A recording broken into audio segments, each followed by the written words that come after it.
चलिए आइए आज के इस 7 क्लास में आपका स्वागत है और देखने का प्रयास करेंगे। सारे बच्चे सिंसियर ढंग से देखने का प्रयास करोगे, क्योंकि जब साप्ताहिक टेस्ट होते हैं तो बच्चे को अच्छे अंक नहीं आ पाता है, क्योंकि सिंसियर ढंग से देखते नहीं है। और बहुत सारे व्यवस्था हमने कर रखा है। मोबाइल में आपका रहता है क्लास, ऑनलाइन क्लास चलता है, ऑफलाइन क्लास चलता है, फिर रिवीजन होता है। फिर अगर अच्छा अंक नहीं आता है तो इसका मतलब है कहीं ना कहीं बच्चे ढंग से नहीं पढ़ाई कर रहे हैं। इसलिए ध्यान से देखने का प्रयास करोगे। एक बार सिंसियर होकर देख लिया तो दोबारा तुमको देखने की जरूरत नहीं पड़ेगी। हल्का फुल्का रिवाइज करोगे तो वहां से तुमको अच्छा अंक आ जाएगा। तो चलिए देखने का प्रयास करेंगे। ये क्या है कि चैप्टर 1 और चैप्टर 2 को बहुत ही बेहतरीन ढंग से हमने पढ़ाया ना। अब जो तुम्हारा ये चैप्टर चलने वाला है, तीसरा चैप्टर चलने वाला है, जिसको हम लोग कहते हैं आंकड़ा का प्रबंधन। क्या? यानी डाटा मैनेजमेंट। ये पढ़ाए थे पिछले पुराने वाले बुक से भी हमने पढ़ा दिया था, और ये नई वाली एनसीईआरटी जो है ये 7 क्लास का ये चल रहा है। तो देखने का प्रयास करेंगे। ये चैप्टर आपका क्या है? ये चैप्टर आपका तीसरा हो जाएगा। क्या हो जाएगा बच्चे? तीसरा चैप्टर होने वाला है। और तीसरे चैप्टर में यहाँ से मैं लाइट जला देता हूँ और फ्रेश आपको दिखेगा। पूरा फ्रेश दिखाई देनी चाहिए, और पूरा अब दिख रहा होगा। पूरा फ्रेश दिख रहा है क्या? तो चलिए, ये आपका चैप्टर तीसरा होगा, जिसका ये परिचय चल रहा है, यानी थ्योरी चल रहा है। चैप्टर का नाम होगा आंकड़ों का प्रबंधन। क्या होगा बच्चे? अंग्रेजी में कहे तो डाटा मैनेजमेंट। क्या बच्चे? तो डाटा क्या होता है? डाटा क्या? कि आटा? नहीं, डाटा। क्या बच्चे? डाटा। क्या पढ़ेगा? डाटा क्या होता है? डाटा मतलब होता है एक, क्या कहें कि कोई भी सूचना को इकट्ठा करता है ना, कहता है इसका डाटा लाइए, उसका डाटा लाओ, देखते हैं कि क्या है नहीं है ना। तो कहने का मतलब है कि अध्ययन के लिए क्या इकट्ठा की गई सूचना को हम लोग क्या कहते हैं? डाटा कहते हैं। कोई दिक्कत? याद हुआ?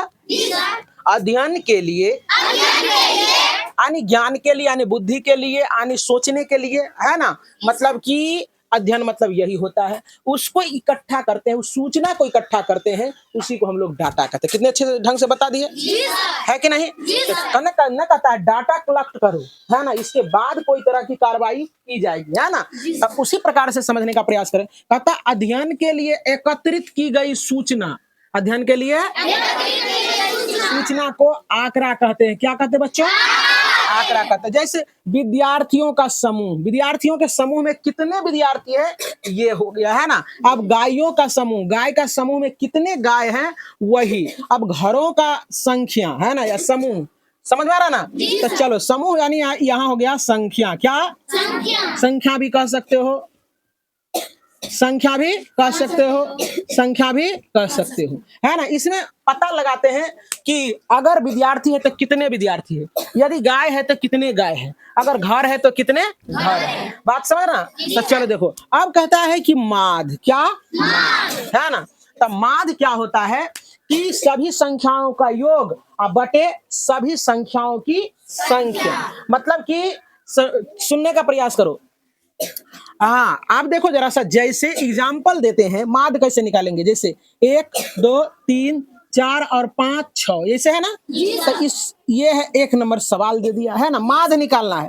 तो माध्य बराबर सबको जोड़ेंगे, 1 + 2 + 3 + 4 + 5 + 6।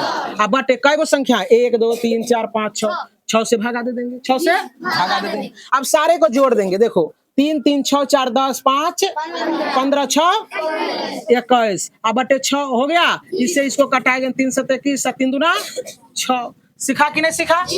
इसी प्रकार से हम लोग माध्य निकालते हैं। अब कहता है बहुलक कैसे निकलेगा। बहुलक क्या होता है? तब परीक्षणों में सबसे अधिक बार प्रयोग होने वाली संख्या को हम लोग क्या कहते हैं? बहुलक कहते हैं। जैसे बहुलक कहने का मतलब है, समझ में आ रहा है ना। जैसे यहाँ अगर 20 गो लड़का बैठल है, 20 गो लड़का बैठल है, अब 50 गो लड़की बैठल है, आ एगो मास्टर है, तो सबसे अधिक कौन हो गया? कौन हो गया सबसे अधिक?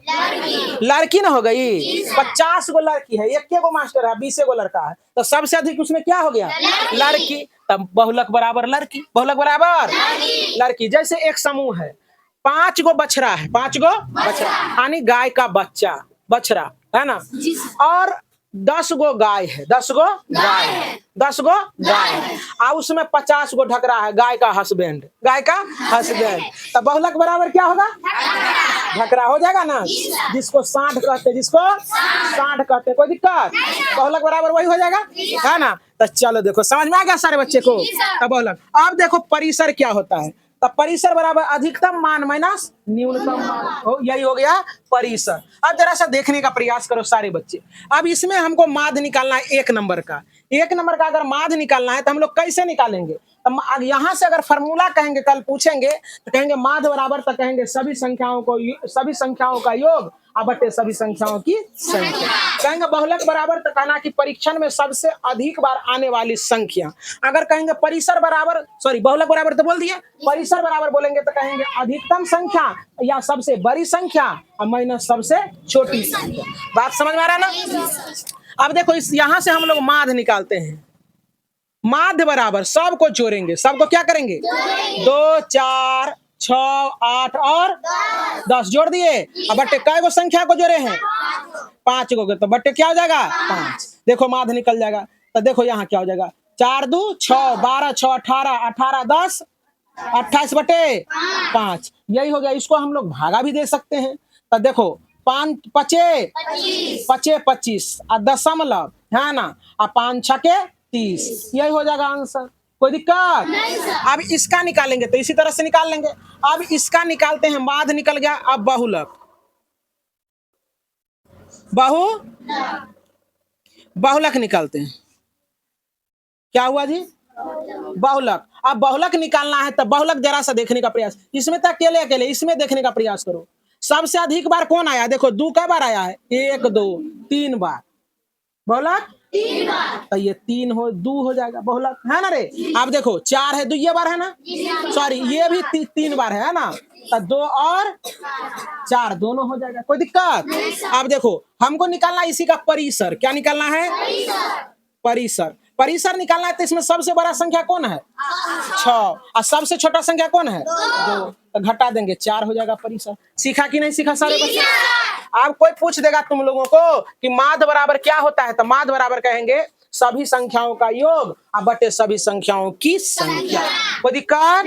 अब तुम्हारा दूसरा पूछेगा क्या?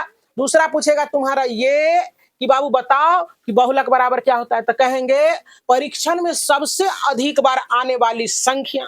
अगर कहेगा क्या रे परिसर बराबर क्या होता है, तो कहना कि सबसे अधिकतम संख्या और माइनस सबसे न्यूनतम संख्या, यही हो गया परिसर। याद कर लोगे सारे बच्चे? याद तो हो गया होगा। माध्य बराबर क्या होगा बच्चे, बोल सकते हो? सभी संख्याओं का योग बटे सभी संख्याओं की संख्या। आप पूछेगा बहुलक बराबर परीक्षणों में सबसे अधिक बार आने वाली संख्या। अब कहेगा, अगला कहेगा तुम्हारा क्या कि रे परिसर बराबर क्या होता है, तो सबसे अधिकतम सबसे न्यूनतम मान को घटा देते हैं तो क्या निकलता है? परिसर। तो उम्मीद करते हैं कि सारे बच्चे को ये क्लियर हुआ होगा। अब कल हम लोग चलते हैं एक्सरसाइज की दुनिया में।